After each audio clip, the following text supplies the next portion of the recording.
तर ज्यावेळेस आता चापायचं वगैरे हे नियोजन नाही का, त्याचं वय आता समजा निघून गेलेलं होतं चापायचं. बैलाने त्यावेळेस तात्यांना मारलं होतं. मारलं म्हणजे शिंग लागायचे थोडं एवढं राहिलं. बैल झुपायला सुद्धा कोण आम्हाला मदत करू लागायला. त्यांच्याबरोबर एवढी मैत्री कशी काय काय? राजू शेटगिरी हे आम्हाला पालखी सोहळ्यात पालखी परंपरेत हा. त्यांची वडिलोपार्जित सेवा आहे. मित्रांनो नमस्कार, नादगावाकडच्या यूट्यूब चॅनलमध्ये आपलं सहर्षाचं स्वागत आहे. तर मित्रांनो कसं होतं, परंपरा आहे एक बैलगाडा शर्यत, आणि आज देवगाव या ठिकाणी तीर्थक्षेत्र देवगाव संत तुकाराम महाराजांच्या पदस्पर्शाने जे गाव पावन झालं त्या गावामध्ये आज आपण. तर बैलगाड्याचा नाद आहेच, पण याच्याबरोबर यांना एक परंपरा आहे, ती म्हणजे पालखी असेल किंवा बैलगाड्याचा नाद असेल किंवा बैलगाड्यातून किंवा जी बैल आहे त्याच्यातून त्यांनी जी बैल आहे त्यांचीच पैदास करून एक पैदाशीतून किती फायदा होऊ शकतो किंवा किती नवीन काहीतरी त्यातून उत्पन्न होऊ शकतं, ह्या गोष्टीचा अनुभव ह्या लोकांना भरपूर आहे. तर त्यांचा एक नावाजलेला बैल सुंदर, ज्या बैलांनी म्हणजे छकडी क्षेत्र पण एक काळ गाजवला तिकडं पण, आणि ह्यांच्याकडे आल्यानंतर पण बंदीमध्ये टॉपलाच पळाला, आणि आत्ता पण आज तागायत बैल एक नंबर मध्येच पळतोय. पण काय होतं, ज्यावेळेस आपण एखादा नाद करतो किंवा कुठलीही गोष्ट करत असतो त्याच्यात अपयश हे असतंच, प्रत्येक ठिकाणी यश भेटत नाही. तर त्यांना पण त्याच्यातून अपयश आलं, त्यानंतर ते कसे उभे राहिले काय, या भरपूर गोष्टी आपण या मुलाखतीत जाणून घेणार आहे. तर व्हिडिओला सुरुवात करूया. महाराज नमस्कार. जय हरी. आता तुमच्या दावणीला जो सुंदर आहे किंवा माऊली असेल, जिथून तुमचा नाद चालू झाला, तर सुंदर कुठून खरेदी वगैरे कुठून झाली ती, काय सांगशाल सुंदरची? तात्या महाराज पुढे. सुंदरची खरेदी सांगण्याचा उद्देश असा, सुंदरची खरेदी आम्ही सातारा भागात होतो, छकडी क्षेत्रातच मित्र परिवाराकडे भेटत होतो. तर योगायोग असा झाला की आम्ही राजू शेटगिरी यांच्याकडे गेलो. तर राजू शेट आमचे इतके जवळचे मित्रला आहेत की नाण्याच्या दोन बाजू असतात, कोणता पडला तरी एक बाजू छापा किंवा एक बाजू काटा असते. त्यांच्याबरोबर एवढी मैत्री कशी काय काय? राजू शेटगिरी हे आम्हाला पालखी सोहळ्यात पालखी परंपरेत त्यांची वडिलोपार्जित सेवा आहे. अकलूज ते माळीनगरला ते ना सेवा करायला तिथं बैल घेऊन यायची, आणि त्यांची बैल एकदम दिखाव वगैरे मोठ्या मापाची बैल आहेत, आणि मोठ्या बैलांचे मोठे व्यापारी आहेत. राजू शेट बरंच मोठं नाव आहे मग, आणि ते छकडी क्षेत्रात पण उतरायचे. तर राजू शेट बरोबर आमची पालखी सोहळ्यातली ओळख आहे. मग त्यांच्याबरोबर ती ओळख झाली, ओळखीचं रूपांतर मैत्रीत झालं. मैत्री इतकी घट्ट झाली ना की आम्ही दोघं नाणं जरी कोणत्या बाजूला पडलं तरी एकच आहे. सुंदरचं मग कसं नियोजन वगैरे कसे गेले कसे काय तिकडे काय? साधारणतः आम्ही सातारा भागात फिरत होतो. राजू शेठ म्हणले तुम्हाला आम्ही एक बैल देतो, तुम्ही इकडे या. आता बैल देतो म्हणल्यावरती आम्ही बुचकळलो, कारण माणूस मोठ्या किमतीचा मोठ्या मापाच्या बैल घेणारा, आणि आपली परिस्थिती अशी नाही की आपण लाखाचा बैल घेईल. मग ते म्हणले तुम्हाला काय करायचं, मी तुम्हाला बैल देतो, तुम्ही इकडे या. मग आता राजू शेटकडे गेलो. राजू शेट गेल्याच्या नंतर त्यांनी आम्हाला पहिलं जेवण वगैरे चारलं घरी.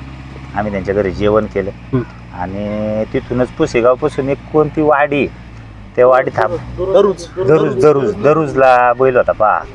दरुजला बैल पाहायला गेलो, आणि बैल पिकअपला बांधलेला बैल वाड खात होता, आणि बैल आम्हाला पसंत पडला नाही, कारण बैलाची एकदम दुबळी परिस्थिती झाली होती. जो बैल रोजचं 10-12 लिटर दूध पेरणार त्यांच्याकडे तयारीत होता बंदीच्या आधी, तर बंदीत हा बैल आम्हाला पसंत नाही पडला. पसंत नाही पडल्यावर बैल आम्ही, ते म्हणले तुम्हाला काय करायचं माझ्या विश्वासावर. आता जवळची मैत्री आणि आपला माणूस खरं बोलणारा म्हणून आम्ही बैल आणला. बैल आणल्याच्या नंतर साधारणतः 8 दिवस आम्ही त्याला नुसता रतीत चारला, धुतला वगैरे. 8 दिवस आम्ही तसाच सांभाळला. योगायोग असा झाला, बैल आम्हाला झुपायचा होता म्हणून आम्ही छकडी क्षेत्रात नेला परत. आमचे मित्र दादा शेळके यांच्या नियोजनात आम्ही तिथे छकडीला नेला, चांदखेडला योगेश साठे आणि दादा शेळके. मग ते म्हणले तुम्ही बैल आणा. मग आम्ही बैल घेऊन गेलो, तिथं बैल झुपला. बैल निम्म्या पाठीपर्यंत पळाला, लई स्पीडने वळाल्यावरती आम्हाला वाटलं हा बैल काय पळणार नाही. मग आम्ही परत बैल घरी आणला. राजू शेटला सांगितलं, म्हणलं तुमचा बैल वळाला, आम्हाला काय बैल नको. मग त्याच्यावरती ते म्हणले तुम्ही राहू द्या बैल, अजून 2-4 वेळा झुपा. आम्ही परत बैल इथं रानमाळ्याची यात्रा भरली, रानमाळ्याची नाही,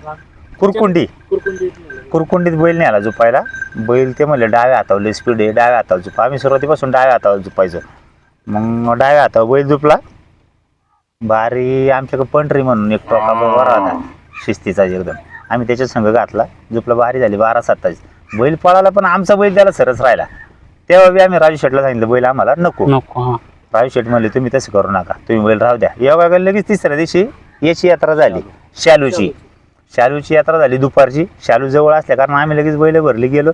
बैल सगळा साज घरचा होता. बैल भरल्याच्या नंतर आम्ही गेलो तिथं 20 फुटावर बैल धरली. कांड आमचं चांगलं पळत होतं बंदीत सुद्धा. मग 20 फुटावर धरलं, तिथं बारी झाली 12-88. 11-88. आणि बारी झाल्याच्या नंतर सुद्धा असं झालं खायला बैल तर पळालाय पण घड्याळ चांगलं नाही दाखवला ना आपल्याच बैलाने बारी केली. आमचा सगळ्यांचा समज हा, कारण आमचा तो बैल बी घड्याळात पळणारच होता. आणि मग म्हणलं की आता याच्यात काय रस नाही, बैल मागं घालवा. त्या दिवशी योगायोगाने प्रशांत शेट्टी एकीकडनं सांगायचे, मी एकीकडनं, अमोल एकीकडनं, प्रशांत शेट्टी एकीकडनं सांगायचे तात्या तुम्ही बैल घालवा, तात्या तुम्ही बैल घालवा. आणि तात्यांना आम्ही म्हणायचो की तुम्ही ऐका बैल घालवा. योगायोग असा यायचा बघा, तात्या काय राजू शेटला फोन करीत नसायचे. फार अक्षरशः आहे ना एकमेकाला धाराधारीचीच वेळ आली आमच्यात. योगायोगाने बैलांनी त्यावेळेस तात्यांना मारलं म्हणजे शिंग लागायचं थोडं एवढं राहिलं अंगाला. आणि मग त्याच्यावर आमची चिडाचिडी झाली, बैल घालवा म्हणून, बैल मारते नको. मग राजू शेटला फोन केला. राजू शेट म्हणले नाही जमायचं, तुम्ही बैल ठेवा, जवळ माझं समाधान होत नाही तोवर ठेवा.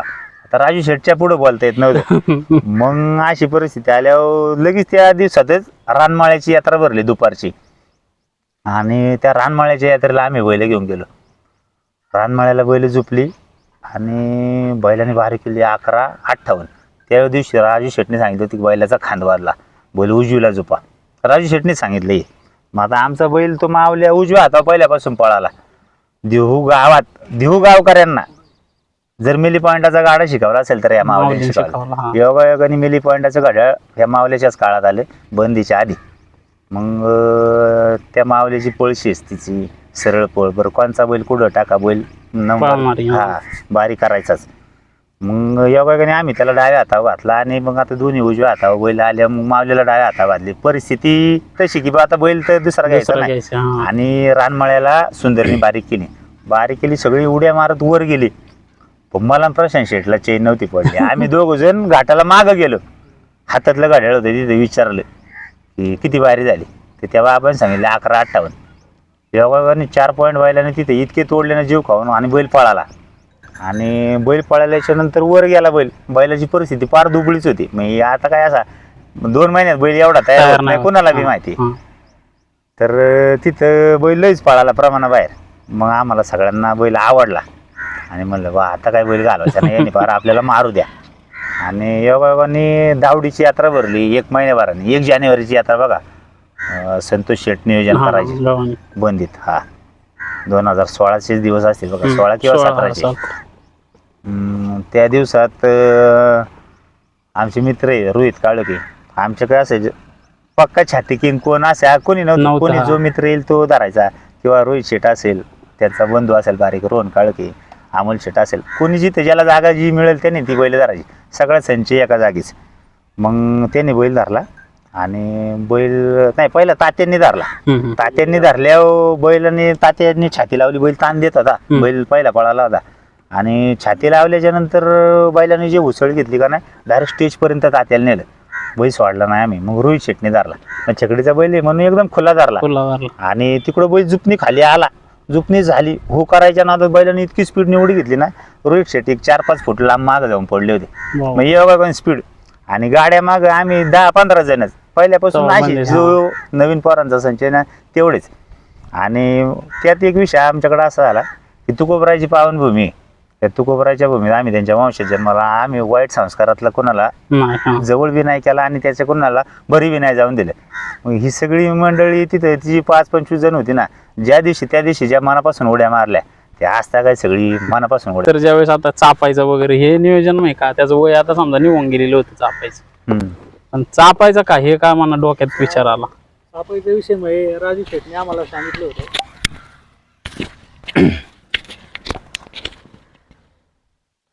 तापायच्या विषय म्हणजे राजू शेटनी सांगितलं होतं की बैल कधीच मोकळ्या घाटात झोपायचा नाही. तुम्ही आता जो पब्लिकमध्ये माणसात नेताय हां हां तो कधीच असा आता बिगर माईकचा बैल तुम्ही झोपू नका, तर त्याला माईकमध्ये झोपा. पण आम्ही एक रिस्क घेतली, बैल लई दिवस उभी होती म्हणून अशाच या श्रावण महिन्याच्या टायमात भाद्याच्या टायमात बैल आम्ही चिखलीच्या घाटात झोपाय नेली. पण त्या टायमात बैलाला शेजारचा बैल सण नाही झाला नाही का, दोन्ही बैल अंडू असल्यामुळं बैलांची झुपणी झाली. हाय म्हणताच बैलांनी दोन्ही बैल भांडणं करायला लागली.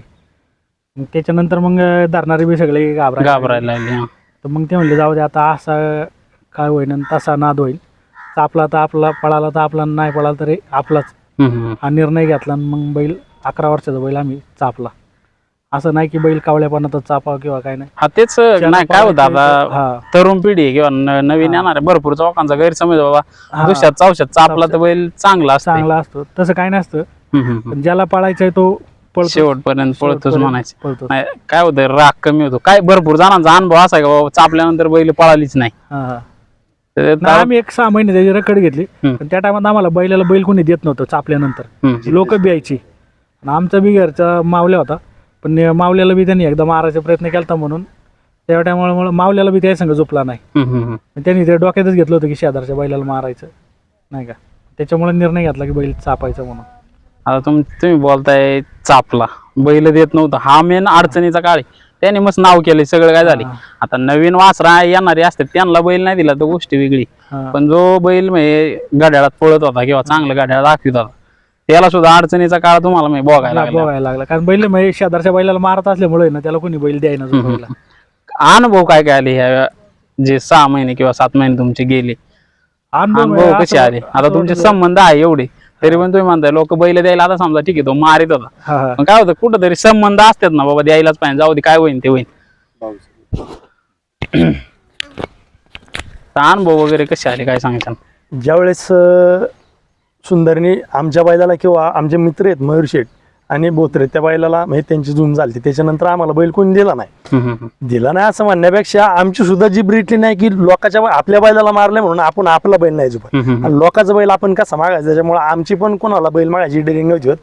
त्यावेळेस आमचे काळभैरनाथ मित्रमंडळ त्यांचं आमचं एकदम जवळचे संबंध, हिरामन शेठ असतील, कैलास शेठ बोराडे असतील, स्वतःहून आमची अशी चर्चा व्हायची की आता बैल झोपला पाहिजे किंवा काय नाही का, की हिरामन शेठ मुंबईला असत त्यांचा पण फोन यायचा, कैलास सरपंच त्यांचा पण फोन यायचा कधीतरी बैलाचं नियोजन करायला लागेल असं करायला लागेल तसं.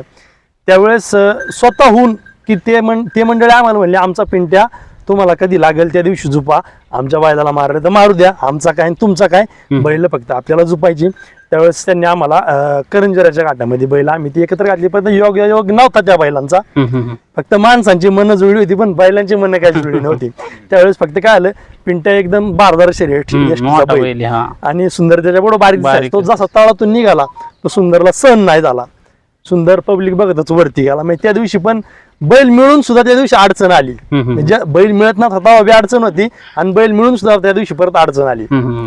त्याच्यानंतर आता रोहन महाराज म्हणले आता परत पुढे काय करायचं थोडीशी चर्चा झाली. मग त्या वडदची यात्रा आली, काय करायचं आम्ही घाटात इकडनं बैल घेऊन गेलो. महाराज आम्हाला म्हणले पण नाही, आमचे नवाब बशिवे, रोहित काळोखे, रोहन काळोखे, आम्ही सगळीजण तिथं जमा झालो आता बैल झुपायला घ्यायच्यात. तोपर्यंत आम्हाला माहिती नव्हतं की बैल कोणता झुपायचा आहे.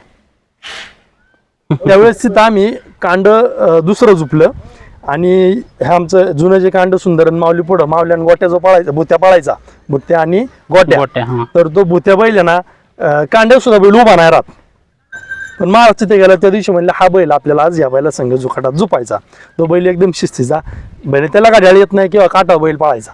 पण त्या बैलांनी त्या दिवशी बैल कुणी झुपायचा, वळची कुणी धरायची, कारण बैल एकदा झुपायचा म्हणलं की आमची सुद्धा स्वतःची घरची पोर आहेत ही सुद्धा कोण बैलाजवळ येत नसायची, कारण बैल एकदा उडला की तो कोणाचाच नव्हता.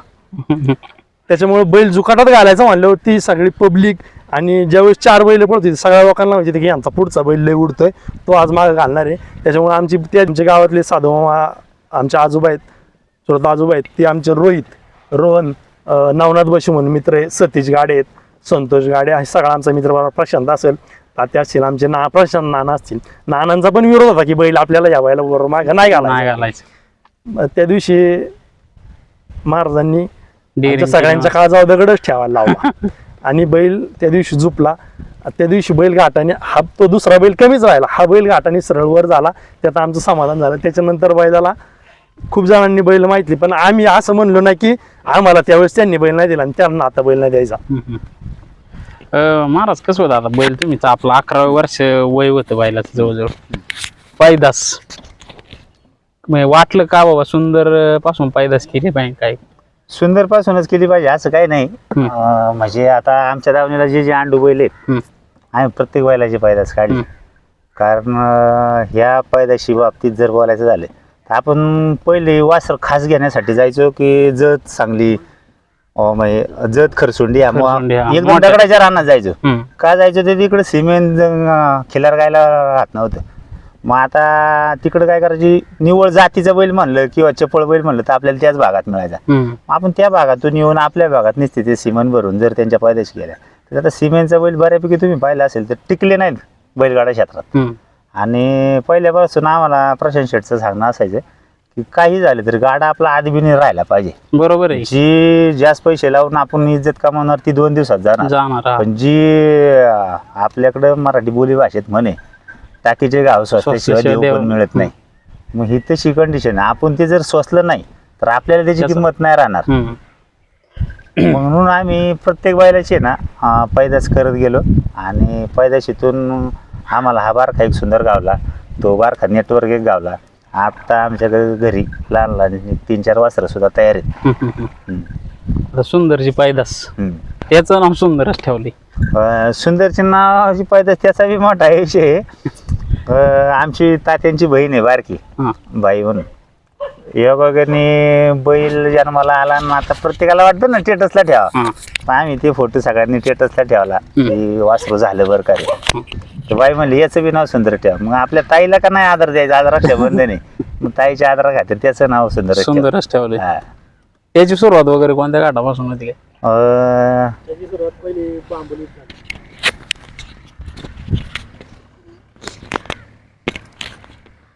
त्याची सुरुवात म्हणजे आमच्या संघटनेला त्याचा विरोध होता. मग वारा हे मनाचे सगळे इकून टाके, हे काही पळायचं नाही, इकून टाक नाही का, डायरेक्ट ब्याद इकून टाके काही ठेवू नको त्या भाषेत त्याला सगळी म्हणायची.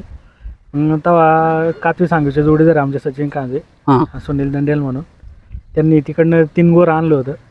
मग हा बारका सुंदर मी आपला इकडनं घेऊन गेलो बांबोलीच्या घाटात. मग तिथं सगळ्यात पहिल्यांदा झोपला, तिथं चांगला पळाला.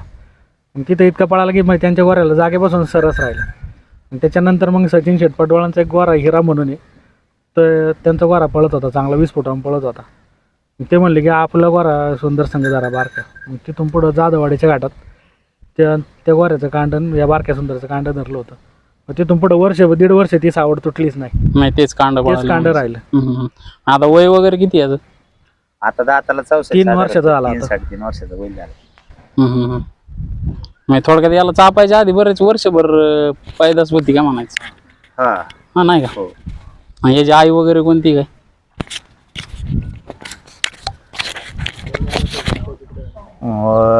ह्या सुंदरची पैदास जी काढली तर त्याची आई आमचे मित्र दादा शेळके यांच्याकडे. तर ते दादा शेळक्यांचा लय आग्रह झाला की आता जशी तुम्ही काढली तशी मला बी एखादा बैल मिळाला पाहिजे चांगला बैल पळायला. त्यांच्याकडे गाई पैदास करताय तुम्ही. आता तुम्ही म्हणता प्रत्येक बैलाची तुमच्याकडे आहेच, काय अनुभव वगैरे कसे काय सांगशाल? पैदास केली पाहिजे. आता कसे 20 लाखाचा घेऊन गोळी खाऊन झोपण्यापेक्षा आपला घरचा पळाला तरी आपलाच आहे. आणि घरच्या पोराला जी माया लावतो तीच आपण त्या बैलाला लावतो. आणि बैलगाडा क्षेत्राने असं देवगावला एक इतकी ओळख दिली चांगली, ती खाशा सुंदर मावल्या हा भाव छोटा सुंदर यांच्या जीवावरतीच देवगावला चांगली ओळख मिळाली. आता तुम्ही पालखीचं बघताय किंवा देवगाव तुमचं म्हणजे सगळ्या काही गोष्टी आहेत, तीर्थक्षेत्र आहे, तुकाराम महाराजांचं गाव आहे, तुम्ही तुकाराम महाराजांचे वंशज.